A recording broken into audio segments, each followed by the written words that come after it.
Ladies and gentlemen, when an individual wants to stop drinking alcohol, what exactly do they do? Well, maybe they go to a meeting, right? They check out an AA meeting. They get told that you could be an alcoholic. You've got to decide for yourself. Here's the criteria. They look at it and they go, well, crap, I'm probably an alcoholic. Then they've got to say that they're powerless over this disease. They've then got to go to meetings, give themselves up to God, and they have this disease for the rest of their life. And they're going to be discouraged to go to bars or events that have alcohol, and instead they should go to these meetings. That's one approach. The other approach is they just do it on their own. They resist, they avoid old friends, they avoid going to the liquor store, they just use brute force, brute willpower to not drink alcohol. That is another option. I've done that myself many times. I've also done the AA approach. Another option is somebody just checks themselves out. They just say, I'm going to rehab 3 months, see you later, adios. And all of these old ways of stopping drinking, right? All of these traditional ways of stopping drinking, which by the way, can be incredibly effective. I'm not knocking them. They all revolve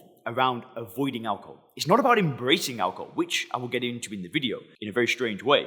But it's all about removing yourself, not changing the way you view alcohol, but you just got to remove yourself. You've got to avoid it. So in this video today, I'm going to be talking to you about the real place that you must avoid. If you do not avoid this place, I am 99.9% sure that you will fail, right? And I'm not trying to knock you down. I'm not trying to give you a negative outlook before you start this journey. What I'm trying to do is really break things down from first principles and warn you. Once you watch this entire video, you will get to a state of mind that's like, now I get it. Now I understand what I've got to do to solve this problem, right? Because that's what I want for you. That's why I make these videos, because I did the opposite of what everybody else told me I should do. And it's worked out fine. It's been 4 years since I've drank, and I've helped hundreds of people now go through the process that I went through. And the thing is it works. Now, just before we actually get into the place that you must avoid, if you want to watch a free video training that shows you how to control your drinking without AA and therapy and rehab and willpower by using first principles thinking, click the link in the description. I'll be showing you how you can apply this mental model to get immediate control of your drinking in that video down below. So please do check that out after this video. So the reason why I'm making this video is because I just got off the call with a new member of the Sober Clear program. Now, this is a younger guy. He's 29.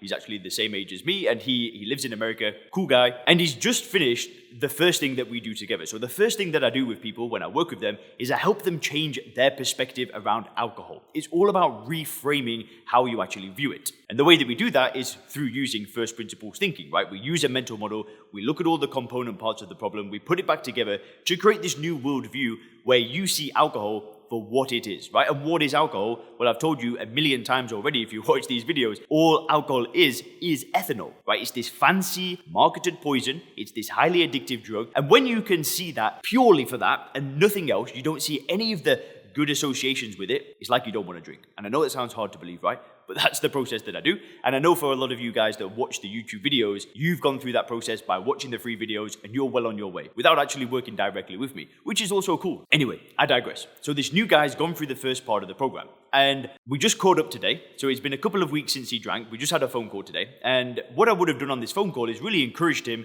to get around alcohol. But he'd already done it, right? He gets on the phone call. He's like, oh, Leon, I went out this weekend. I went to bars. I stayed out till 4 a.m. and I didn't drink. And I'm like, dude, that sounds awesome. Tell me about it. So because he sees alcohol for what it is, right? He sees it as something that is going to do nothing for him whatsoever, right? At all. It's going to do nothing. He decided to go out with his friends, change nothing, and go and have a good time, socialize, etc. And he's in, New York City, which is probably quite fun. But anyway, so he goes out. He says, it was great. I didn't drink, had a great time. I was sociable. I was talking to people. And then I woke up the next morning fresh. I woke up the next morning. I remembered everything and I had no regrets. And what he said is that if anything, this really solidified his decision not drinking alcohol. Now, in previous attempts to not drink alcohol, he has done this before. He's gone out, ended up failing. And I'll break down the distinction between the two in a second, so just bear with me. But what was really cool is that he went out, and when he went out, he said to his friends, I'm not drinking alcohol, I'm all good. He didn't really explain himself, which is something that I encourage as well. You don't need to explain yourself to people. Just say, I don't want to drink, and that's it. And what he said is that at first, these people looked at him with a bit of why would you not want to drink? Now, the next morning, there was a shift. So he woke up fresh, and I'm not sure if his friends were staying with him or, he saw them, whatever, coffee. And his friends were like, dude, I just wish I did what you did. They were all regretting what they had done. Not one of them turned around in the morning and said, damn, you missed out last night. You should have drank. No, they're all recovering, they're all hungover, they're all feeling lethargic and sick and whatever. And that, for him, was the penny drop.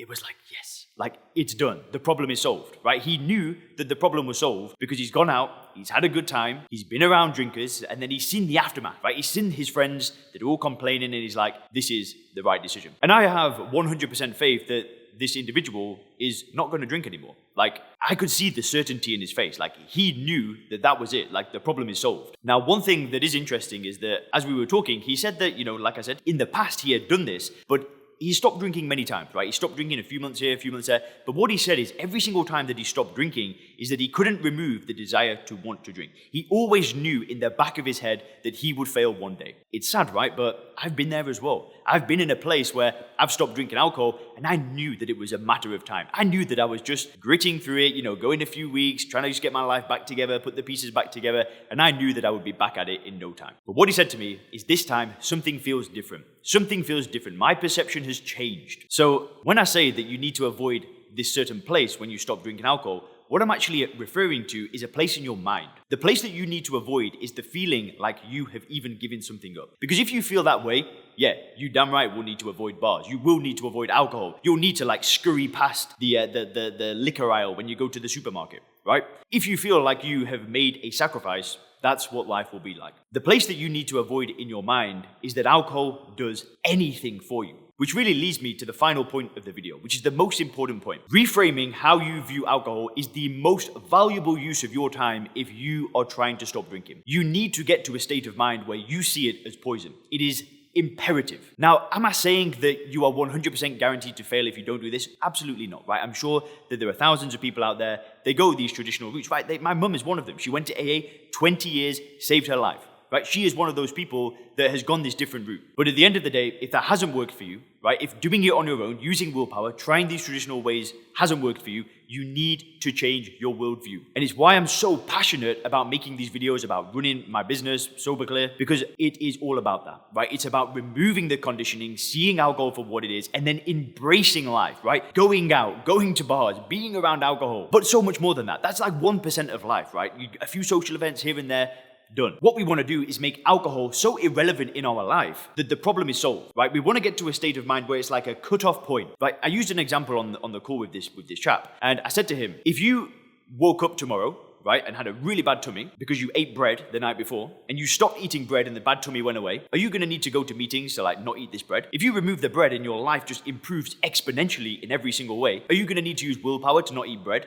Maybe you get a nice smell of bread when you go past a bakery, but if it makes your tummy really bad, you're not going to eat it. And what we want to do is get to this place with alcohol. And if you are still struggling, you can book a call to work with me in the Sober Clear program. There is a link in the description. You can book a roadmap call. We'll kind of discuss the process and how we actually do this reframing thing. So click the link in the description. But at the end of the day, there's 350 YouTube videos on this channel completely for free. I have received thousands of comments, thousands of emails from people that have just stopped drinking from these videos alone. And the reason why is because they've reframed how they view it, they've gone all in with that decision, and they've got on with things. Anyway, guys, hope you enjoyed this video. Have a great day.